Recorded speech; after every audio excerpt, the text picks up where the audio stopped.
Hoje eu quero falar com você algo interessante. Essa palavra eu ouvi há muitos anos atrás. Foi uma palavra que mexeu as estruturas da minha vida. E ela foi passando por fases na minha vida. Eu fui vivendo essas fases, 4 visões de Jesus. No processo de crescimento cristão, há 4 fases. E eu fui evoluindo essa mensagem conforme eu fui crescendo.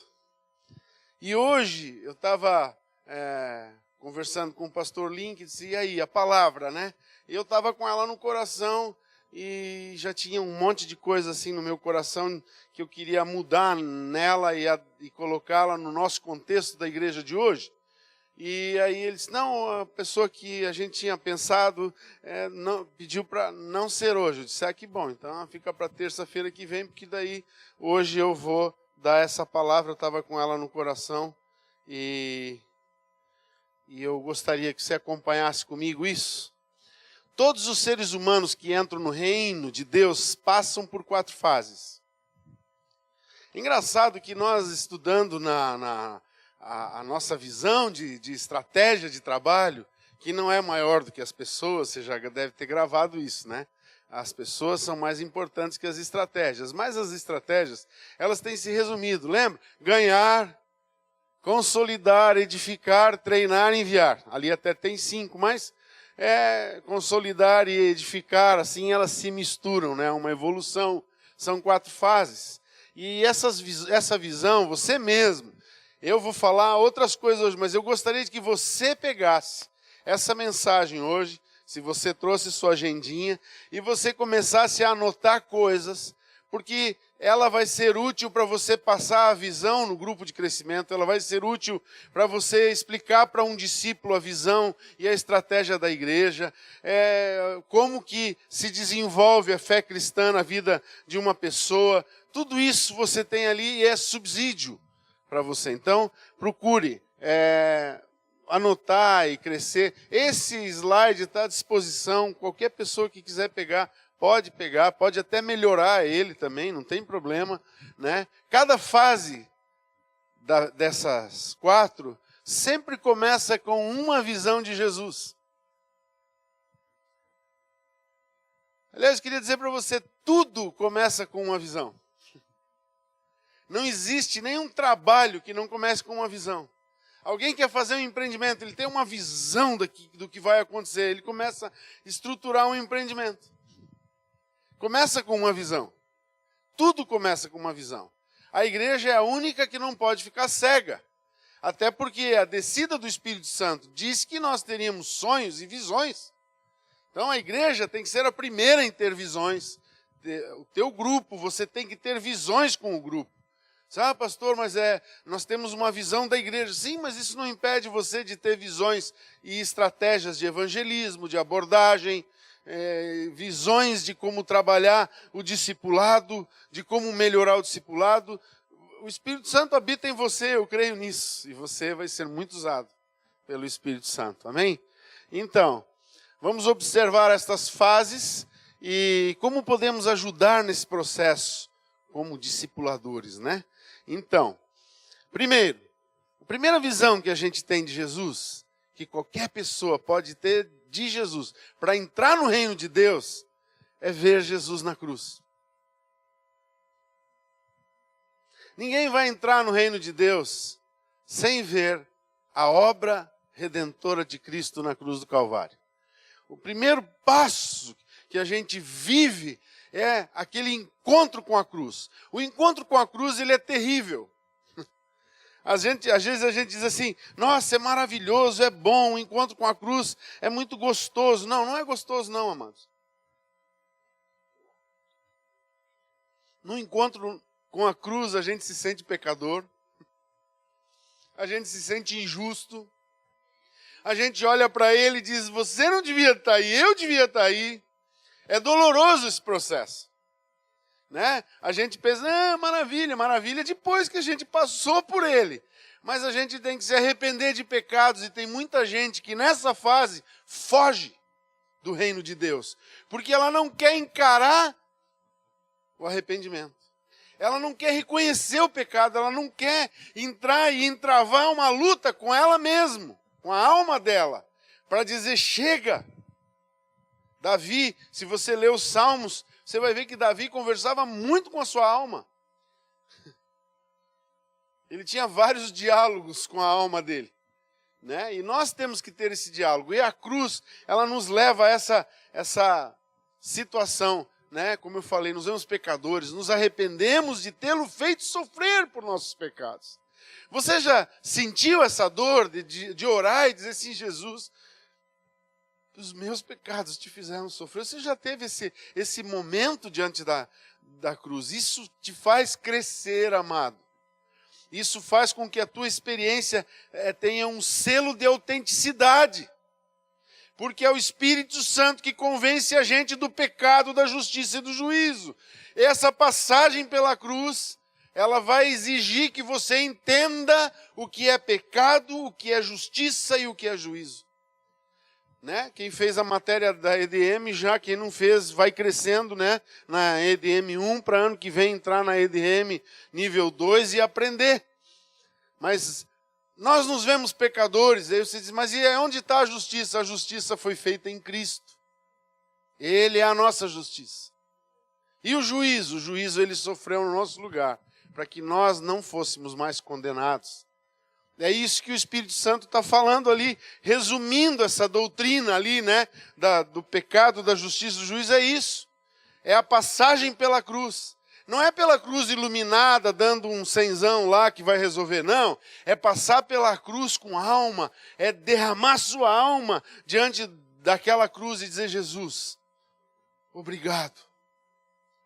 Eu estava condenado, mas agora eu estou livre do pecado, porque você me libertou. Você pagou o preço da minha alma. Você entrou no mercado de escravos e comprou um pecador e trouxe ele para o teu reino e deu um título de filho para ele. Olha só, essa experiência é só a primeira, amados. E você está vendo já, mas isso é tudo o evangelho, mas é só a primeira experiência com Jesus. É o primeiro passo, é aquela experiência básica. Aliás, o pastor que pregou isso para nós há muitos anos atrás, ele disse, 90% da igreja vive nessa visão ainda.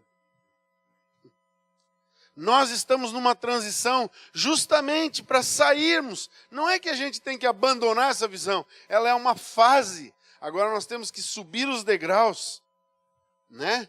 Então, o reconhecermos, né, como nosso substituto, e ele fez isso por amor. Ele nos substituiu naquela cruz. O recebemos como nosso Senhor. Sabe? É incrível porque o que Jesus pede na nossa confissão é o senhorio. Ele é salvador de todo mundo, ele é salvador de todo mundo, mas só vai ser salvo quem o reconhece como Senhor. E eu digo uma coisa para você, ele pode salvar sem ser Senhor. Eu conheço pessoas que a gente orou, foi curada. Eu conheço pessoas que veio entrevada de demônios, foi liberta e depois foi embora e não quis mais nada com Jesus. Recebeu a bênção e foi embora. Então ele é salvador, ele é libertador, ele cura todas as pessoas. Lembram? 10 leprosos foram curados, só um voltou. Mas quem vai ser salvo mesmo não é quem foi liberto de alguma coisa por Jesus. É quem deu a ele o título de dono, de proprietário, de senhor. E essa experiência da cruz tem que nos levar a confessar Jesus como Senhor. Um novo nascimento genuíno tem que chegar àquela palavra, né? Ia dizer o Dudu, né? Para ser genuíno, para ser autêntico, ele tem que passar por essas fases. Nós falamos aqui num Tadel há um tempo atrás sobre as 8 fases, né, ou 7 fases do novo nascimento. O arrependimento, a confissão, né, a conversão, o deixar o pecado e tantas coisas assim. E agora nós estamos falando de novo de uma forma um pouco mais resumida. Mas quando você vai ter certeza de que aquela pessoa nasceu de novo? quando as atitudes dela mostram que ela quer Jesus como Senhor dela. Quando ela começa a renunciar às suas ideias, quando ela para de ser orgulhosa, quando ela para de querer impor, porque você já viu que tem gente que nasce de novo, ou se vem para a igreja, não nasceu de novo. E ela se impõe, as ideias dela têm que ser aceitas e não há mudança na vida dela. Mas o certo é você levar essa pessoa à mudança. E uma das estratégias para que haja essa mudança nela é contar a mudança que houve em você. Nós somos testemunhas. Nós somos mártires. A mudança que há em nós exige morte do nosso eu. Martírios. Se o nosso eu não for martirizado, mesmo que eu não sou martirizado, né, pelo ISIS ou pelo... mas tem que existir esse martírio da carne. Tem que existir esse morrer da carne. Tem que existir esse... Acabou essa coisa pecaminosa na minha vida. Eu quero Jesus. Eu quero a graça. Não quero a graça para continuar vivendo no pecado. Eu quero a graça para viver acima do pecado. E esse é só a primeira visão. Mas a todos quantos o receberam, deu-lhes o poder de serem feitos filhos de Deus, a saber, os que creem no seu nome. A segunda fase, a segunda visão de Jesus, é quando a gente vê Jesus num homem. Não é pecado você ver Jesus no líder, no discipulador, no pastor da igreja, não é pecado. Muita gente diz assim, você está idolatrando. Não, você não está idolatrando, porque é a primeira coisa que vai acontecer, você tem que ver Jesus naquele homem que é cheio do Espírito Santo. Nós, líderes, temos que revelar esse Jesus para as pessoas. Elas têm que ver Jesus em nós. E aquele que é novo convertido, ele tem que ver Jesus em alguém, porque senão ela não vai ter referências para uma nova vida. Entra no reino, como é que vive? Vive aí. Não. Crianças têm referência. Crianças ficam olhando como os pais fazem. Você já observou que as criancinhas sempre imitam o papai e a mamãe nas atitudes delas? As pessoas que nascem de novo, elas precisam desse referencial. Elas precisam ver Jesus num homem. Elas precisam ver Jesus em nós. E nós temos que revelar Jesus. É o andar juntos, né? Eu coloquei essa figurinha porque eu achei muito legal. Você está conversando com alguém no pôr do sol, né?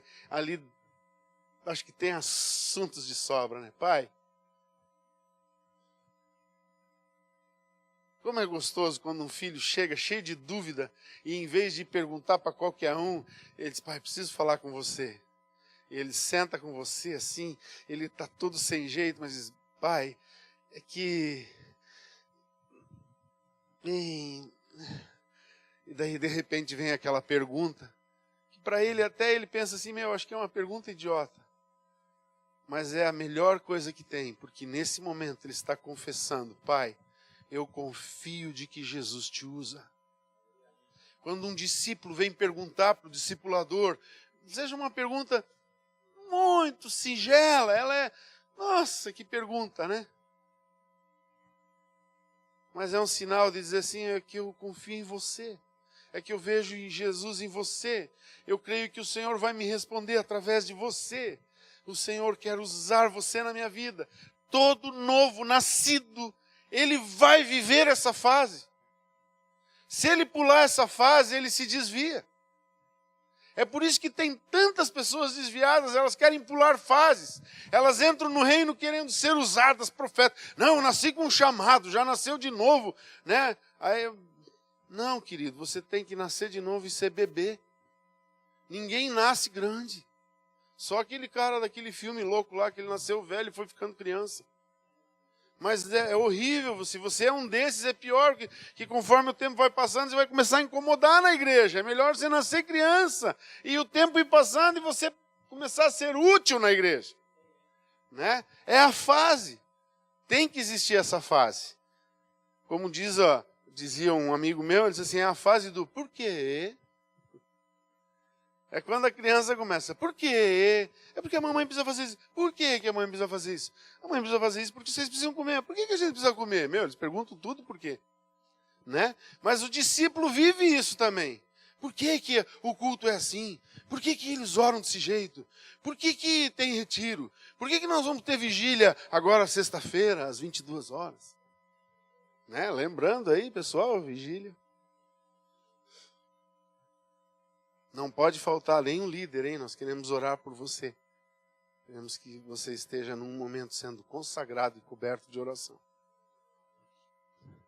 Vemos Jesus em nosso discipulador. Nessa fase, somos totalmente dependentes dessa pessoa. Você já percebeu? Toda pergunta, eu lembro, nós evangelizávamos algumas pessoas e a gente chegava, passava a palavra e queria ir embora. Disse, não, vamos tomar um café. Tá, então vamos tomar um café. Aí começava a tomar um café. Mãe, começava a fazer pergunta. E às vezes a gente vinha às 3, 4 da manhã de lá embora. Porque ele queria. Hoje a gente quer melhorar esse método. Você não precisa ficar se sacrificando com cada discípulo todos os dias da semana, até 3 horas da manhã. Mas você pode fazer um discipulado contínuo com ele. E esse discipulado contínuo vai dar crescimento, vai dar continuidade. Você não precisa fazer tudo numa noite, você tem uma vida para andar com ele. Ande com ele, procure andar com ele em momentos comuns da vida. Um almoço na sua casa. Eu digo para você, na outra palavra eu falei, né, da lealdade, né? Pastores que nos visitam, eles são heróis. Porque a gente vê ele dar aquela pregação poderosa, maravilhosa, e ele vai embora, a gente pouco convive com ele. Mas com o teu supervisor você convive, você sabe como é que ele é, você sabe que ele buzina quando o cara freia na frente dele. Você sabe que ele fica doido quando ele abre o portão, ele já botou um eletrônico para não precisar descer do carro porque está chovendo. Aí o portão abre, o latão de lixo do vizinho está bem na frente do portão. O vizinho estacionou o carro na frente do portão. Né? Aí a gente começa a conviver, então, faça essa pessoa, além daquele discipulado, você fala, não, toda semana, 20 minutos a gente conversa, mais 20 minutos de oração, eu dou Não, conviva, comunhão. Convide essa pessoa que está vendo Jesus em você para andar com você. Não tenha medo de que ela veja que você é humano. Porque você tem um projeto de vida. Levar ela para outra visão, levar ela para a terceira visão de Jesus. Essa pessoa deve refletir realmente Jesus. Essa pessoa que discipula. Nessa segunda visão, quem está ajudando o discípulo cresce também. Porque ele começa a ver a necessidade de que ele tem que ser melhor em Cristo, que ele tem que orar mais, que ele tem que viver mais para Jesus. Até criar uma metodologia às vezes.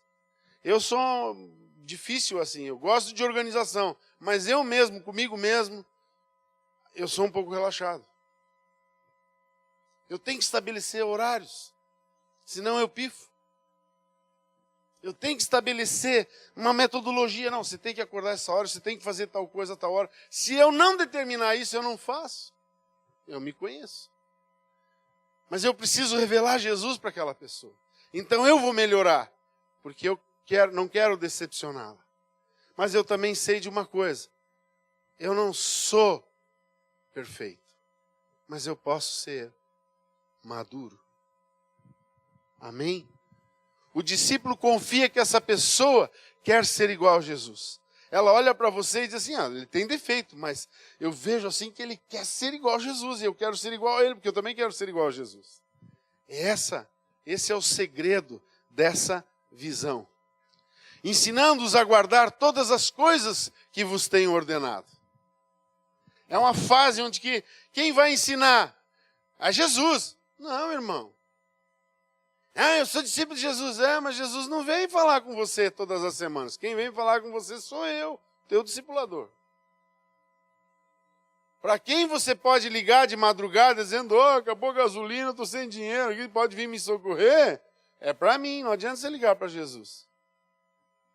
E olha que ele tem poder para encher o teu tanque também, do teu carro. Mas você vai lembrar do teu discipulador nessa hora. Você vai lembrar daquela pessoa que você vê Jesus nele como homem. Você vai orar para Jesus. E eu vou te dizer uma coisa, há muitos casos em que a pessoa ora para Jesus. Senhor, eu preciso de ajuda. Eu não gosto muito do João, é meu discipulador, mas eu quero ajuda. Ele bate na porta, ele vai ver, é o João, que ele não gosta, mas que Jesus quer usar. Né? Viu, João? O João tá aí. Tudo para mim, né? Se me amais, guardareis os meus mandamentos, Jesus disse. Se você ama, você vai ser discípulo. Eu amo Jesus, amo muito, e não é discípulo, você está mentindo. Porque se você ama, você guarda o mandamento. Ele mandou fazer discípulo, e você não quer ser discípulo, então você não ama Jesus. Cuidado, né? Aquele que tem os meus mandamentos e os guarda, esse é o que me ama. E aquele que me ama será amado por meu Pai. E eu também o amarei e me manifestarei a ele. Respondeu Jesus, se alguém me ama, guardará a minha palavra e o meu Pai o amará. E viremos para ele e faremos nele morada. Quem não me ama, não guarda as minhas palavras. E a palavra que estáis ouvindo não é minha, mas do Pai que me enviou. O discípulo não está acima do seu mestre. Todo aquele, porém, que for bem instruído, será como seu mestre. Olha só, se nós queremos um discípulo igual a Jesus, e a gente quer ser igual a Jesus, tem algo que precisa acontecer nesse processo. Você captou ali? Você tem que saber instruir bem o seu discípulo. Discipulado é uma instrução de vida. E aí a gente vai caminhar profundamente com o discípulo. Terceira visão. Vemos Jesus na palavra.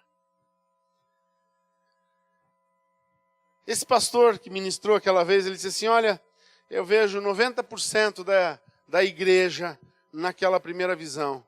E eu vejo alguns porcentos da igreja, talvez 5, 6% da igreja na segunda visão. Já conseguindo olhar Jesus e ver Jesus nas pessoas. Às vezes eles não veem Jesus no discipulador ali, mas ele vê Jesus no R.R. Soares. Ele vê Jesus no Billy Graham, ele vê Jesus no livro do escritor que ele leu. Ele consegue ver Jesus lá, ele já consegue ter uma visão de Jesus nos homens. Ele consegue identificar homens de Deus. Mas pouquíssimos conseguem viver Jesus na palavra. E eu vou dizer por que não consegue. Porque se ele não consegue ver Jesus num discipulador, ele não vai conseguir ver Jesus na palavra sozinho. Porque nós precisamos ser instruídos. Lembra do eunuco viajando? Aí o Filipe passou por ele, né? Correu do lado dele e disse assim, você entende o que lê? Ele disse, não tem quem me instrua. Ele disse, posso subir aí? Instruiu ele. E a história está aí para mostrar. Até os dias de hoje, a Etiópia é um país evangelizadíssimo. Aquela palavra. Vou guardar essa. Fala de novo, irmão. Evangelizadíssimo. É isso aí. É essa aí.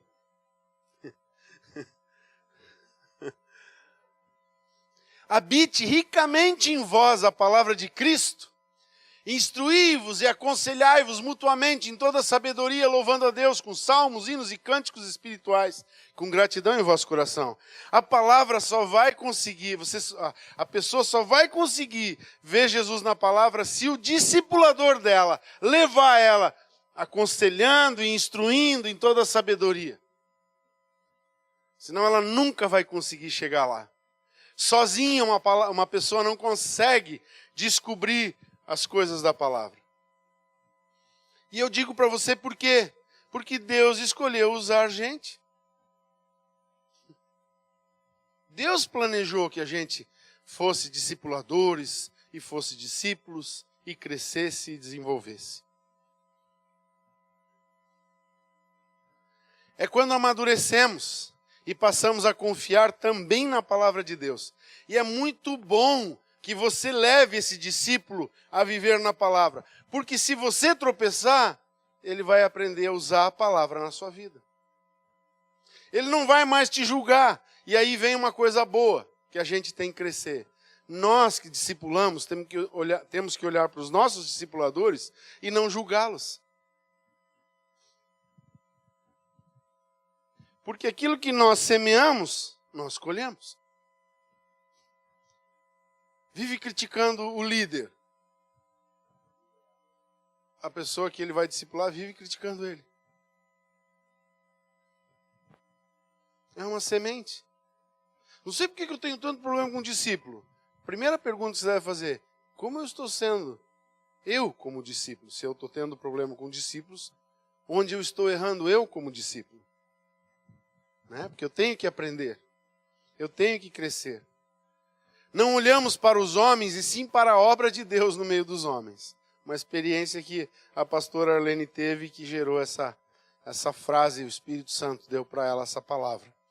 E muitas vezes a gente começa, quando a gente está firmado na palavra, se um homem cai, por exemplo, eu amava demais, e agora a gente está até para iniciar um relacionamento com o Donnie Swaggart, que é o filho do Jimmy Swaggart.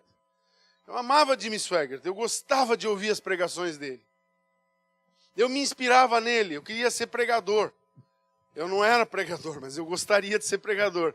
Então eu acordava os sábados de manhã e eu ligava a TV, porque eu admirava a forma que aquele homem pregava. Mas ele caiu. Mas eu não preciso cair junto com ele.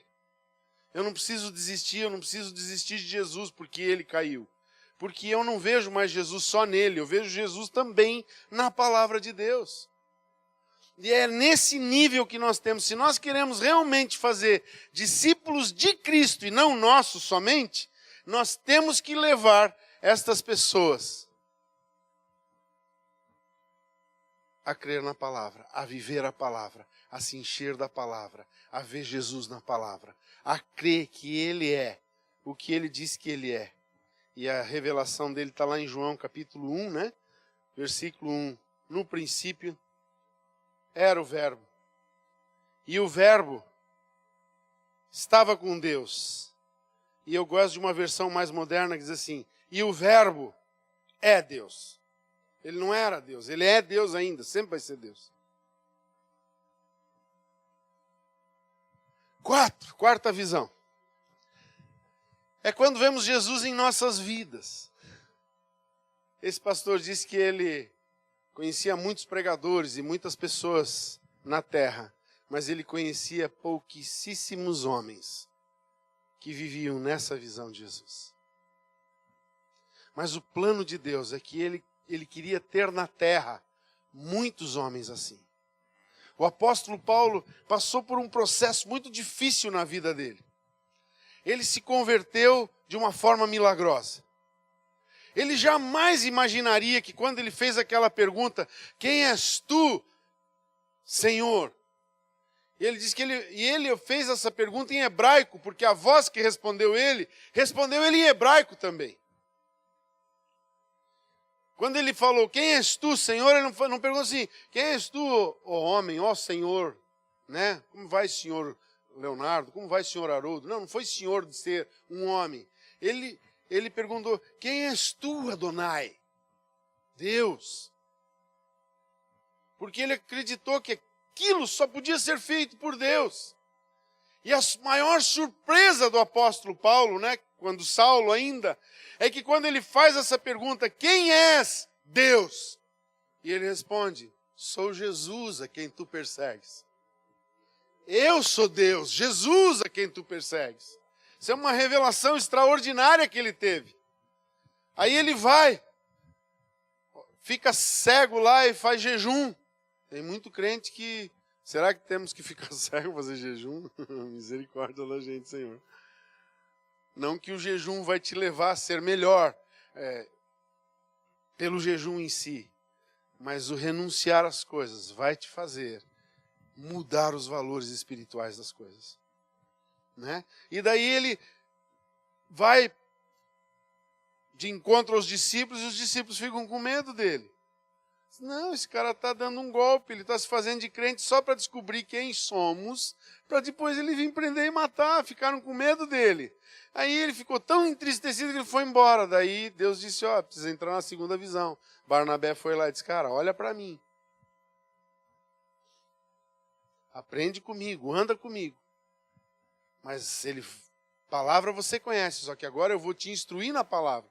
E um dia Paulo era tão instruído na palavra, e ele se encheu tanto da palavra, que ele passou a ser cheio de Jesus. É quando a gente tem a capacidade de entender, nós também temos uma cruz. Quando a gente consegue entender cruz, não é assim, eu tenho essa enfermidade que Deus me deu, a minha cruz. Não, a enfermidade não é cruz, irmão. Enfermidade é enfermidade. Cruz é o teu eu, o teu ego, que quer mandar na sua vida, sendo crucificado, para que Jesus se assente no trono do teu coração. É crucificar o seu eu, os seus desejos, suas vontades, para que a vontade de Deus seja executada na nossa vida. Esse é um nível difícil de vida. A gente às vezes até consegue fazer uma oração. Ô Senhor, seja feita a tua vontade, Senhor. Eu queria muito comprar essa Ferrari, mas se tu quer dar Lamborghini também serve, sabe? Mas tem que ser um carrão. Ele diz, não, vou te dar um Fusca. Você tem que aprender a ser fiel no pouco, para eu te colocar sobre o muito. Deus conhece a gente, mas o nosso eu, que é as coisas muito grandes, e Deus diz, não é, você não precisa das coisas grandes, você precisa de mim. Eu sou o grande. Eu sou o grande, eu sou. A minha graça te basta. Paulo foi crescendo, foi entendendo. Então disse Jesus a seus discípulos, se alguém quer vir após mim, a si mesmo se negue, tome a sua cruz e siga-me. Não é a si mesmo se encha de enfermidades, né, pessoal? É a si mesmo se negue. Dizia a todos, se alguém quer vir após mim, a si mesmo se negue, dia a dia. Porque às vezes a gente diz, eu já neguei, já fiz isso uma vez, Senhor. É para evangelizar, mas um dia eu já evangelizei. Não, é dia a dia. É para nós fazermos a vontade de Deus dia a dia. Mas eu já fiz vigília, esse ano que passou já fui em 2 vigílias, agora sexta-feira eu não venho, porque eu já fui em vigília. Não, irmã, dia a dia. Negue-se a si mesmo e venha fazer o que Deus quer que a gente venha fazer. Vamos viver o que o Senhor preparou para nós. É quando, por amor a Ele, entregamos tudo em nossa vida para Ele. É um nível muito difícil de viver. Não é difícil porque Deus não tem poder de operar isso em nós. É difícil porque nós somos resistentes às coisas do Espírito. Nossa carne, ela tem um desejo maravilhoso. Você chega em casa e você diz assim, puxa, hoje eu podia ler um pouco a Bíblia, mas você tem certeza, assim como eu tenho, que a carne diz assim, não, você está cansado. Uma ducha e aquele sofá fofinho, depois de um lanche gostoso. O Deus ventre, o Deus conforto, né? O Deus mamão, às vezes está falando com a gente. E a gente sabe que não é fácil viver esse 4º nível, porque a gente realmente tem que morrer para Cristo viver na gente. Cristo não disputa, Ele não divide glória com ninguém. Então, chegar num nível onde a gente diz, não, eu não vivo mais. Logo, já não sou eu quem vive, mas Cristo vive em mim. E esse viver que agora tenho na carne, vivo pela fé no Filho de Deus que me amou e a si mesmo se entregou por mim. Eu não quero fazer mais a minha vontade, eu não quero mais ter o que eu desejo. Eu quero descobrir os desejos do coração de Deus. É muito forte isso, amados. Mas o nosso discipulado tem que ter isso como alvo.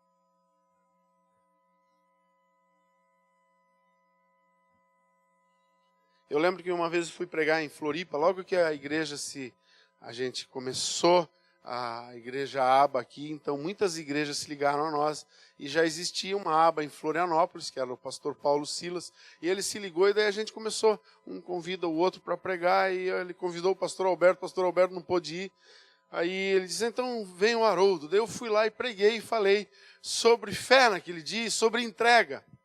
No final daquele culto veio uma senhora, e ela disse, nossa, eu entendi o que você falou, mas eu vou ter que abrir mão de tudo.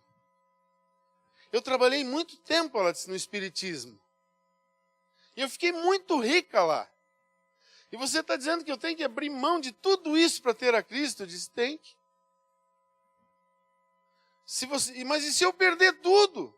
Eu disse, mas você tem a Cristo. Ainda citei para ela, lembra daquele jovem rico, não sei se ele era jovem, mas era um cara rico que chegou. Alguns dizem que era advogado, pode ser um doutor da lei, não sei, né? E ele chegou para Jesus, o que eu faço para herdar o reino de Deus? Jesus disse, vai, vende tudo, guarda os mandamentos. Eu disse, faço isso desde criancinha. Vai, vende tudo que você tem e dá aos pobres. Eu disse, não, peraí, agora você já mexeu nas minhas finanças. Agora você apelou, meu conforto.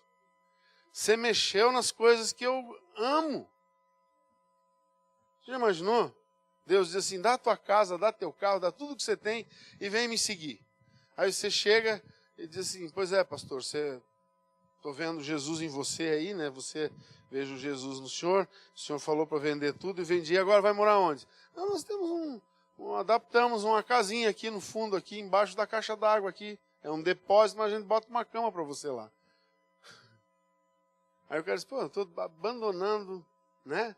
Um emprego de gerente de banco, vou ter que vender a minha Q3 da minha casa. É difícil. Eu não estou dizendo que Deus está pedindo para você fazer isso literalmente hoje, eu não sei, talvez Ele peça para alguém. Mas o que está em primeiro lugar na sua vida? Testemunho do Wagner aqui hoje na oferta. O que vale mais para você? A vontade de Deus ou as tuas posses? É aí que reside essa questão. Quem vive realmente em você no trono? Tem um livro que eu achei muito legal. O nome do autor, acho que era... O autor é Paul Billheimer. E o livro é O Seu Destino é a Cruz.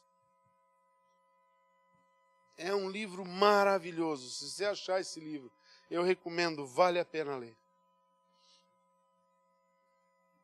Quando estendemos a mão, numa oração, em nome de Jesus, é a mão de Jesus que está sendo estendida, porque Cristo habita em mim, eu vejo Jesus em mim. Sabe, quando nós chegamos nesse nível, a gente ora, a gente tem a audácia de dizer, traz ele aqui que nós vamos curá-lo. Oh, soberbo, é Jesus que cura. Eu sei que é Jesus que cura, mas Jesus está aqui, Ele vive em mim. É nesse nível que chegaram homens como Kenneth Hagin, como chegou o famoso Smith Wigglesworth. No relato da filha dele, da história dele, ela consta 12 ressurreições de mortos. Um homem que começou o ministério com 58 anos, ele era encanador. Ele era bronco. Ele era um cara tosco. Ele não era um cara fino, todo educado. Ele era aquele homem assim, que foi criado daquele jeito, sabe? Pela descrição que eu vi de alguns dele, eu olho para a foto dele e eu vejo meu avô. Trouxeram um homem numa maca, numa reunião dele. O homem estava só pele e osso, com câncer generalizado. E a filha daquele homem foi atrás dele com aquela maca, naquela reunião, em várias direções, dizendo, ora pelo meu pai. E ele não orava. Até que uma hora ela disse assim, ora pelo meu pai. E ele virou para aquele homem, olhou para o homem e deu um soco na barriga daquele homem. E foi orar pelas outras pessoas. E aquela moça ficou revoltada. Disse, o senhor está louco, está louco. Enquanto ela xingava ele, o pai dela levantou e saiu correndo, curado pelo salão. A intimidade com Deus, o viver Jesus, o cuspir no chão. O que você para para pensar? Eu vim aqui pedir para ele me curar, ele gospe no chão, faz lodo. Sei lá o que ele está esfregando no meu olho, eu não enxergo. Agora me mandem lá no tanque, eu tive nesse tanque. Quem viajou com a gente lá para Israel, ó, tem chance de ir em outubro do ano que vem. Nós descemos lá no tanque. Pessoal, é uma escadinha difícil de chegar lá onde está a água. Onde tinha os patamares, onde a pessoa podia chegar na água. Era muito difícil de descer. E Jesus disse, agora vai e lava-te lá. Para um cego. Atravessa a cidade, sai dessa porta, vai até lá, no meio da cidade, entra lá, desce aquelas escadarias difíceis de descer, cego, e lava o teu olho lá dentro. Parece umas coisas esquisitas, mas quando é Jesus que faz, amados, o resultado é extraordinário. E Jesus quer nos levar a esse nível de vida.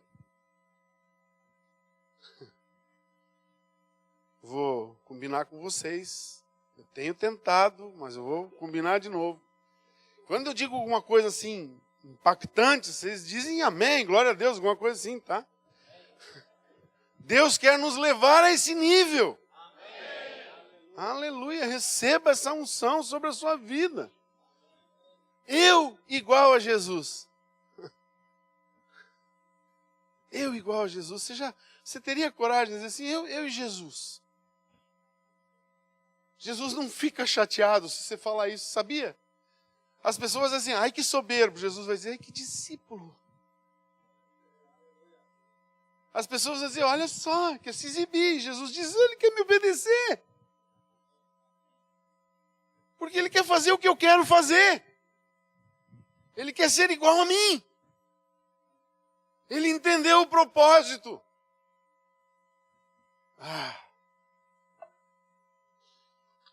Vamos ser essa igreja, amados. Essa é a proposta do Mestre. E nós podemos ser, se Ele propôs, é porque nós podemos ser. Sabe, quando, eu não sei se tem alguém aqui que lembra dessa música, mas assim, quando eu entro em tua presença, chega numa parte que ele diz assim, tudo se apaga devido ao teu resplendor. Eu gostei domingo, né? Diz assim, eu não tenho tempo para perder com ressentimentos. Eu tenho um alvo. Meu alvo é Cristo. Meu alvo é Cristo. Como é que é essa daí? Precisamos cantar mais esse tipo de música. Cristo nos ordenou. Ide fazer discípulos. É isso que Ele espera que façamos. Discípulos que passem por essas fases. O bom dessa história é que a gente vai dizer assim, pastor, mas nem nós não chegamos nessa fase. Amém. Se você aceitar o desafio, você vai ver que você vai acabar tendo que subir os degraus para que os teus discípulos te acompanhem. A última foto que eu acabei esquecendo de postar é alguém no topo da montanha, puxando alguém que está subindo, né? Você imagine ela agora então. Nós podemos chegar no topo. E é de lá que a gente pode puxar as pessoas para cima. Nós podemos chegar no nível de ser Paulo, de ser Tiago, de ser João, de ser Pedro. Nós podemos chegar nesse nível. A proposta foi feita para eles. Eles eram homens como nós. E eles chegaram. Eles se deram, eles viveram intensamente. A história conta deles. Eles acreditaram quando Jesus... No começo eles eram que nem a gente. Mas de repente aconteceu algo com eles muito forte. E eles lembraram da palavra pelo Espírito Santo. E eles lembraram que Jesus disse, quem crê em mim fará as mesmas obras que eu faço e maiores que essas. E Pedro se encheu de autoridade. Ele passava e a sombra dele curava. E Paulo disse, eu não posso ir em todos os lugares. Tem muita gente pedindo oração. Mas, Senhor, eu abençoo esse lenço. Leva esse lenço. A pessoa levava o lenço, botava lá no enfermo, e o enfermo ficava curado. E ele nem dizia assim, vamos começar com uma oferta de 10 mil, quem tem 5 agora, quem tem 1, não. Ele simplesmente orava pelo lenço. Porque é Jesus que está fazendo. Não era negócio, era uma vida em espírito.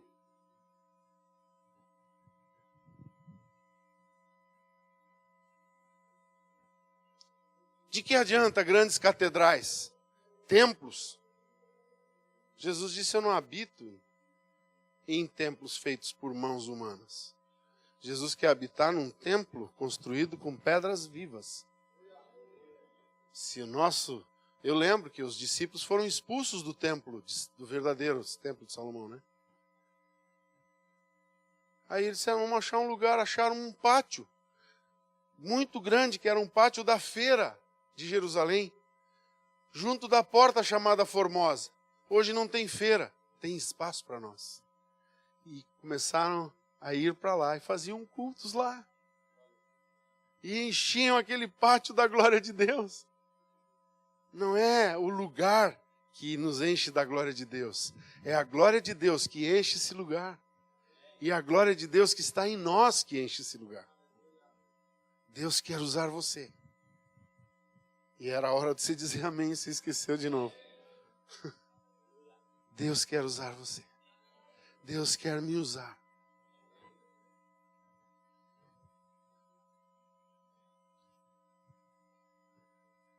É gostoso lembrar de algumas coisas, né? Quando o pastor André falou, e já na nossa conferência o Haulinson tinha falado de alguns homens, grandes homens de Deus.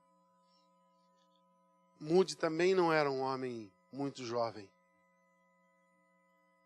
Ele era um sapateiro. Mas quando ele descobriu que ele podia ser cheio da glória de Deus, ele quis ser cheio da glória de Deus. É uma decisão. Fica de pé comigo.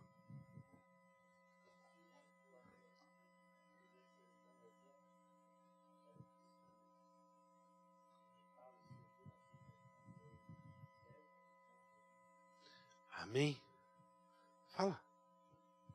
Amados, você talvez ache que Moody, Wigworth, esse, é um patamar muito alto. Mas se você, diante de Deus, é sincero e pode dizer para quem você discipula, me imita.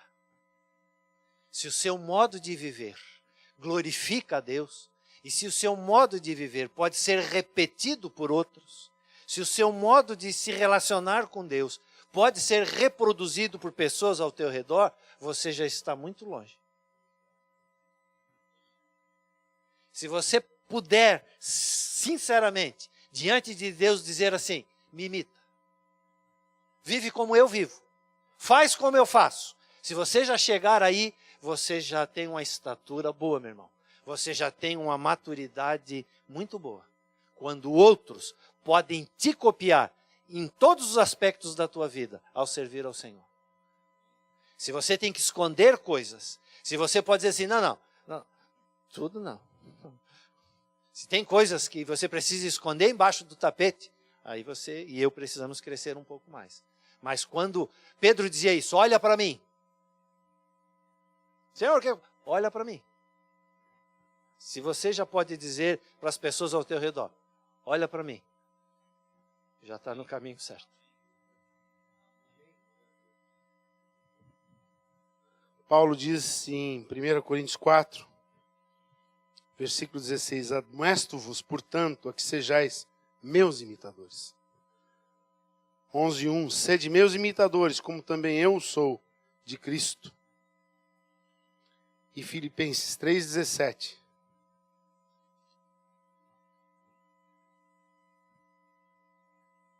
Ele diz, irmãos, sede imitadores meus, e observai os que andam segundo o modelo que tendes em nós. É a palavra que o pastor Levi deu agora. Sabe, Jesus está fazendo uma proposta para nós como igreja. Lógico que ele ia começar pela liderança. Ele ia começar por nós. E ele está dizendo assim, ó, se vocês se disporem a ser essa igreja, vocês vão manifestar a minha glória nessa terra. Fica esse desafio para você e para mim hoje. Não é só para você, é para mim, começa por mim.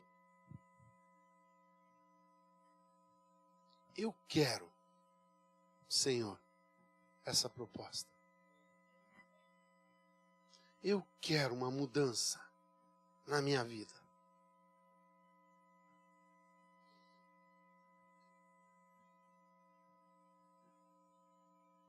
Sinto de Deus de falar uma ministração aqui, nessa área.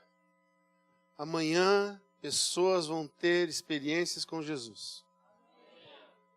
E elas podem ser pequenas a seus olhos, mas elas são o início dessa caminhada. Se você desprezar a voz,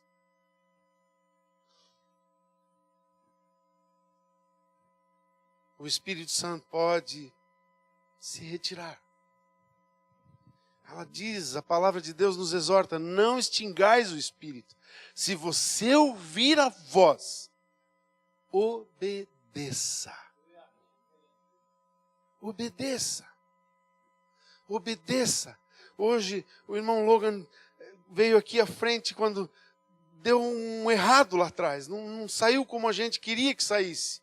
Mas ele veio aqui, ele fez um desafio para nós. É uma oportunidade de nós vencermos a circunstância. A palavra que ele orou entrou sobre a minha cabeça como uma unção, dizendo, o que se importa com isso? O que importa é a minha presença. Esse desafio, o Senhor começou a trabalhar já no início. Eu creio que foi Ele que permitiu que acontecesse tudo isso, só para nos medir e dizer assim, você está disposto a ir por um outro caminho que não aquele que você se sente seguro? Eu sou o caminho, Ele está dizendo. Eu sou a verdade e eu sou a vida. Põe a mão no teu coração, Senhor. Oh, Sheai Kalaramasori Damasi. Nós estamos aqui, Senhor. Tu conheces cada um de nós. O Salmo diz, Senhor, o Salmo 139. Sonda-me, ó Deus, e conheces o meu coração. Prova-me e conheces os meus pensamentos. Vê se há em mim algum caminho mau. E leva-me pelas veredas eternas. Senhor, nós estamos aceitando o desafio nessa noite. Nós queremos passar pelas fases, Senhor. Há muitos de nós aqui na primeira fase, alguns na segunda fase. Muitos de nós estamos almejando chegar nessa terceira fase. E quem sabe, Senhor, Tu queres nos levar todos a vivermos no nível desta quarta fase. Com a certeza, com a plenitude da Tua presença em nós. Para quando nós orarmos, é a Tua boca orando. Quando nós pregarmos, é a Tua boca pregando. Quando nós abraçarmos, são os Teus braços abraçando. Quando nós caminharmos, são os Teus pés caminhando. Quando nossas mãos forem impostas sobre alguém, são as Tuas mãos sendo impostas, Senhor. Milagres, sinais, prodígios acontecendo. Porque Tu estás em nós. Porque a Tua glória se manifesta em nossas vidas. Porque o Teu poder tem um propósito, Senhor, o Teu Espírito quer. E Ele está fazendo uma proposta hoje. Está chegando o Pentecostes, Senhor. E o Teu Espírito está dizendo, não esqueçam, eu posso viver na vida de vocês. Eu quero encher vocês da minha presença, da glória de Deus. Oh, Senhor, vem, batiza-nos com o Espírito Santo, vem com dons de línguas, vem com dons de curar, vem com dons da fé, vem com dons, Senhor, de palavra de conhecimento, palavra de sabedoria, discernimento de Espírito, vem, Senhor, sobre nós, vem sobre a Tua igreja, Senhor, vem sobre nossas almas, Senhor, toca as nossas vidas, leva-nos além, Senhor. Leva-nos além, Senhor. Além do que os nossos olhos veem, além do que as coisas humanas nos fazem perceber, Senhor. Leva-nos, Senhor, pelo novo e vivo caminho, pelo véu da Tua carne, Senhor. à presença do Santo dos Santos. Leva-nos, Senhor, à comunhão mais íntima. Leva-nos ao Espírito, Senhor, de sabedoria. Leva-nos, Senhor, à presença gloriosa de Jesus. Queremos ser, Senhor, Cristos pequeninos